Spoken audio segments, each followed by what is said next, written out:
This includes tigers, leopards, ferals. Wait, ferals. Whenever I look up feral. This is the Okapi, also known as the forest giraffe, Okapia johnstonii. Heyo! This school project goes over choosing and understanding your animal, its behaviors, those who's discovered it, etc. And then we gotta tie the information into how we will design a zoo enclosure for them. Sweet! Alright, let's go. Okapi were said to be discovered in 1901 when British explorer Sir Harry Hamilton Johnson, that's a crazy name to say, sent some of the Okapi bits of the hide to the British Museum. But before this, there were reports by Sir Henry Morton Stanley, who said that they have been discovered in 1890. 1890! I guess in the science world, if you have no physical proof, you're really just chopped meat. Some lovely folk who have helped aid in the Okapi life were people like John Lucas. He is a wildlife conservationist who founded the Okapi Conservation Project, also known as OCP, in 1987. The OCP works with the Okapi Wildlife Reserve, and together they support the work of ICCN. Together, they improve the conditions of local people while also reducing damage to the environment. Pretty nice. We also have this fellow, Howard Gilman, who founded the White Oak Conservation, which houses many endangered species, including okapis. The White Oak Conservation has 17,000 acres in northeastern Florida, and they are dedicated to the conservation of many threatened and endangered species. The San Diego Zoo has been some major help with keeping the species alive. They've helped them a lot through their breeding program. And to go off of zoos, the best way to get in touch with these gorgeous animals, please, this is a joke, they are legit breathtaking, okay, is to be a zoologist. This way, you can do zookeeping and helping with conservation of the species. Prepare to be annihilated in facts. Okapi live in dense rainforests of Africa. Their fur doesn't flow one way, it's all over the place and oily to deter the rain. They really will eat just about any plant that they can. They eat more than 100 different types of plants. That is a big smorgasbord, man. They will also eat clay, which gives them the minerals that they need. An okapi can eat between 45 and 60 pounds of vegetation each day. They also spread their front little leggies to reach down to the water below, just like their relatives the giraffes. They only give birth to one calf at a time, which takes 14 to 16 months to do so. Mothers communicate with their calves by making infrasounds. These are noises that humans cannot pick up on. Mothers are very protective of their calves until they reach about 6 months old, then they must defend themselves. Crazy enough, calves don't defecate until they reach 1 month old to avoid attracting predators. Talk about constipation, give that poor child some Miralax, oh my god. Okapi are active during the day. They are solitary animals and they prefer to be alone. Their hooves secrete a sticky territorial marking. Of course they can also mark things with their urine as well. Though they prefer the solitary life, okapis will sometimes congregate in small groups to eat, groom, and sometimes even play.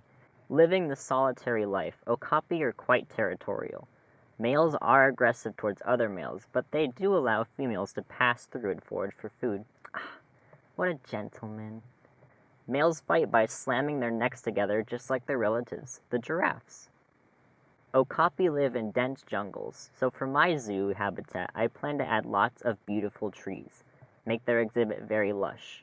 I will make sure the trees are low enough for them to eat, like they would in the wild, having running water and not a trough, adding enrichment items like herb scents and maybe even a ball for them to play with. When it comes to unique behavior that the species has, okapi exhibit a lot of unique behaviors. But the one that stands out is the way that mothers communicate with their young, the infrasounds that can't be heard by a human ear. This unique behavior is extremely beneficial. Okapi don't have a lot of defense on their body. They're just soft, their antlers are little to nothing. Sure, they have strong bodies, but that won't do much for being hunted by a pack. Communicating over infrasounds allows them to communicate without being heard by others whose ears are not sensitive enough to pick up on these high frequencies. To tie it back to the zoo, the habitat that I'm building will allow them comfort. This behavior is mainly for communicating with their babies since okapi are solitary animals.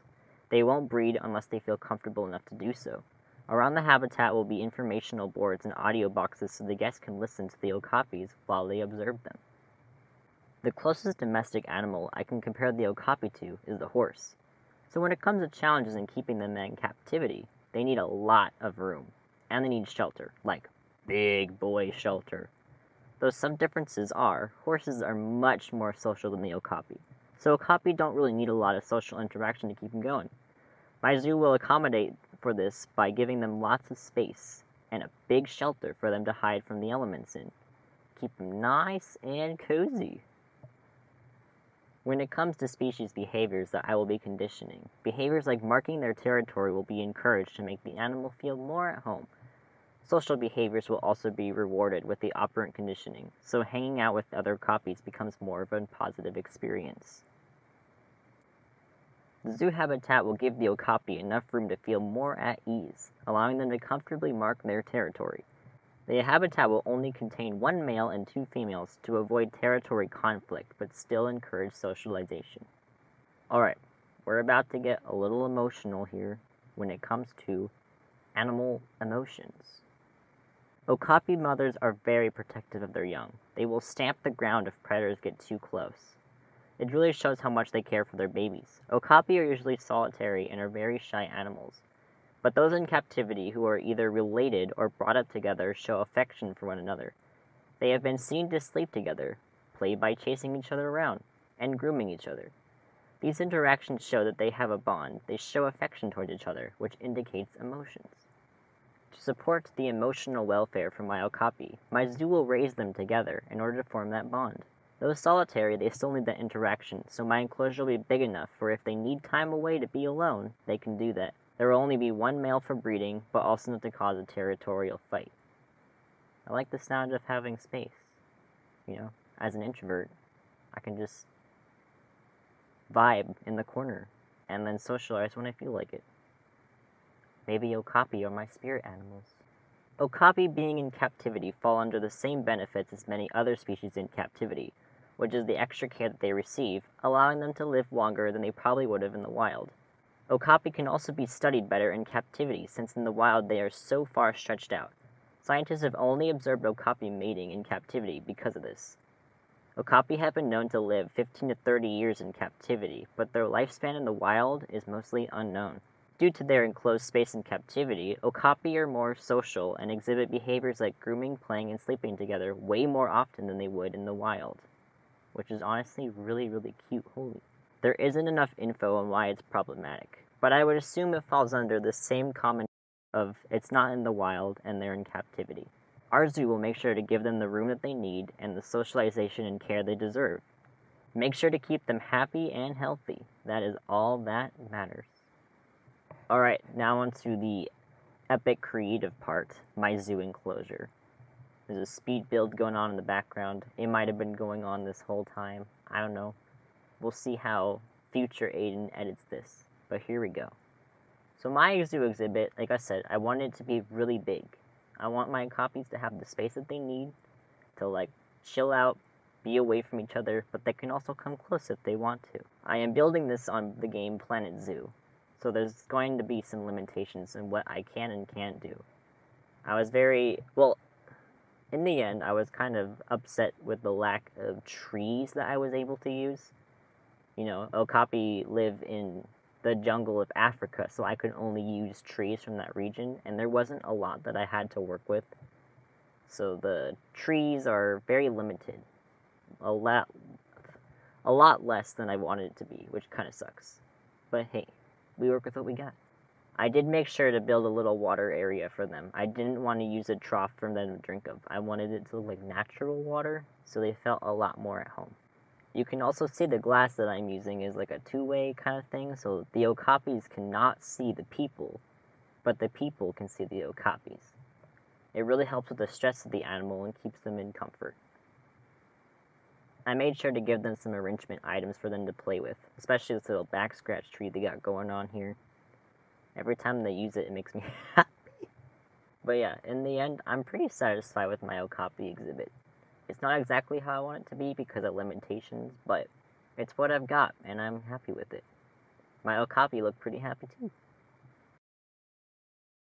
But yeah, that's pretty much it. Thank you for tuning in to my Okapi facts along with my building of my zoo exhibit. I don't know. I don't know what to say. Um, um, um. Thanks for coming to my TED Talk.